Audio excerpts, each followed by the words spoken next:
Hello, welcome back to Stuff. I'm Stuff's political editor Luke Malpass, and I'm joined by Leader of the Opposition, Judith Collins. Judith, in your speech to the House today, you said this is a budget for beneficiaries. Will National look, if in government, to repeal these increases to benefits?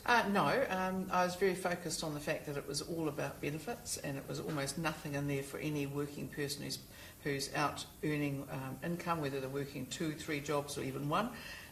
So there's basically nothing there for them. So I thought it was really a budget that was very downcast, and what they talked about and the benefit increases that we thought they probably had to do, and that was really about the cost of living. So it was an acknowledgement of failure on the cost of living, and even the budget documents themselves have got a few things in there about inflation and also the cost of housing. So you're saying that basically cost of living's gone up, cost of housing's gone up, so benefits had to go up, but there's not much plan to grow the economy, for example, and lift people's wages. Yeah, exactly. So there's almost no plan there. I mean, they announced that they might do some infrastructure at some stage, but we're all old enough to remember Kiwi Build.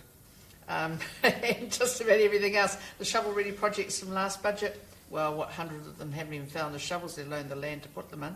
Light rail, goodness, whatever it is, basically they haven't delivered. So I just think that it was a disappointing budget, and it was really a budget that was sort of like a broken compass. It wasn't going to go anywhere. So what would you be putting out there? Well, if we were in government, we wouldn't have ended up in this state with the cost of living going through the roof without people's incomes being able to support it.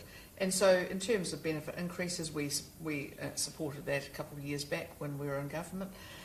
But also I think we would have wanted to see much more around how we're going to grow the economy, around the tech sector, around the use of science, around emissions, all those sorts of things. We would have wanted to see some focus on how we can bring in all these high net worth people that the government's talking about now coming in to bring foreign capital into the country so that we can build our tech sector.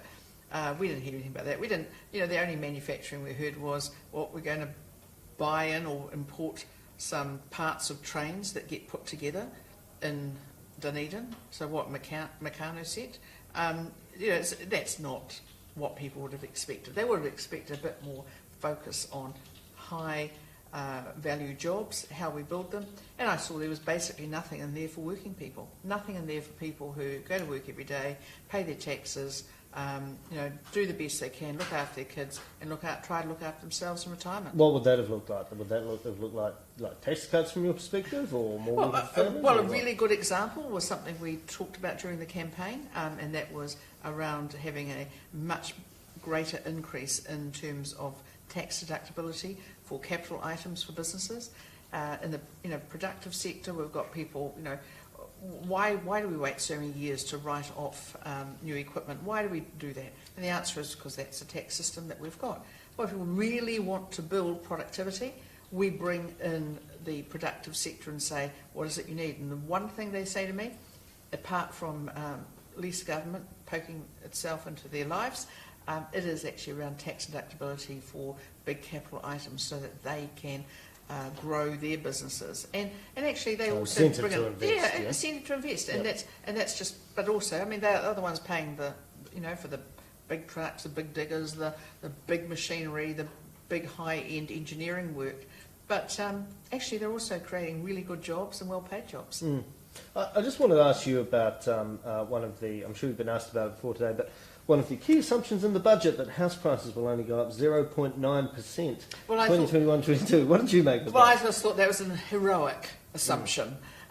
So heroic that you'd have to wonder on what planet these people are. And we've seen all these sorts of assumptions over the years. So, of course, a budget is a look forward as well as a plan of where they want to go. I thought that their budget could be summed up in the fact that their most positive statement they had was around an insurance policy system for people becoming unemployed. So basically they expect more people to be unemployed is what they're saying to me. They're saying ACC works better than Ministry of Social Development. Well, as the former ACC minister probably does, but even then no detail, no costings, nothing about that, how it would work, who's paying, but that employers will be paying more. And is the National Party in favour of some new social insurance scheme We're like always willing to look.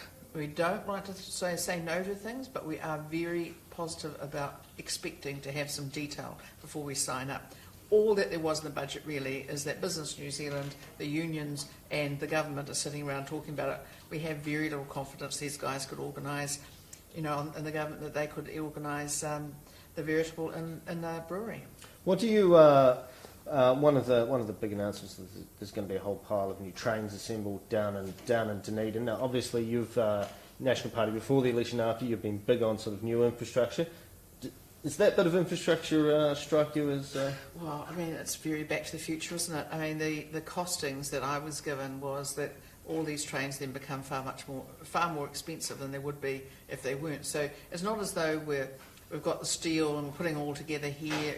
We're making them here. What we're doing is just putting them in together. So basically, it's flat packing. I don't know that that's the answer. I also think too, there's nothing in that budget around looking at new technologies around transport, like the driverless trains, the trackless trains in particular. There's nothing in there about investigating anything about artificial intelligence, nothing at all about how you move forward. And it's just, right, we're going to build some more trains.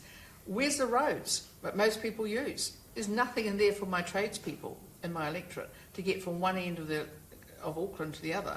There's nothing there. It's just I thought pretty pathetic, really. That's just one of the big things. It's part of the mood music that's been behind this entire budget, and we saw a bit of funding for various pieces of this today.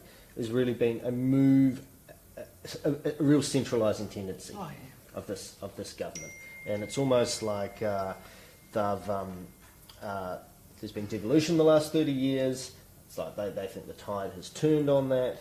And a small country, efficiencies have it all sort of run out of Wellington, or more run out of Wellington.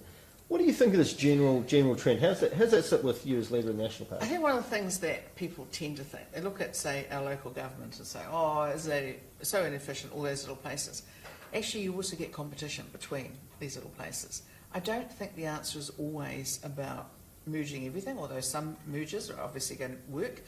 But it is certainly not massive centralisation. They've taken Southern SIT, the Southern Institute of Technology, in Invercargill. That's a humming little place. They've said, you're now going to be run from Wellington with all the others. I mean, what is wrong with these people?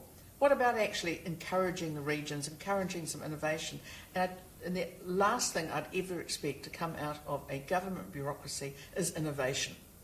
I don't ever expect that they will be able to do that. And that's why I just think they always think they know better. But how many things has this government ever actually run well? How's Kiwi Build going? 870 houses, and they promised 100,000.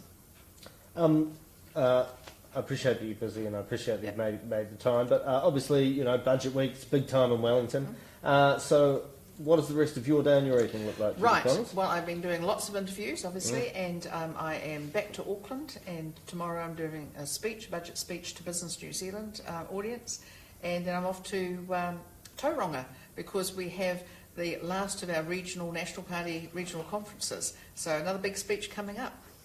Judith Collins, thank you so much for joining us. Thank you.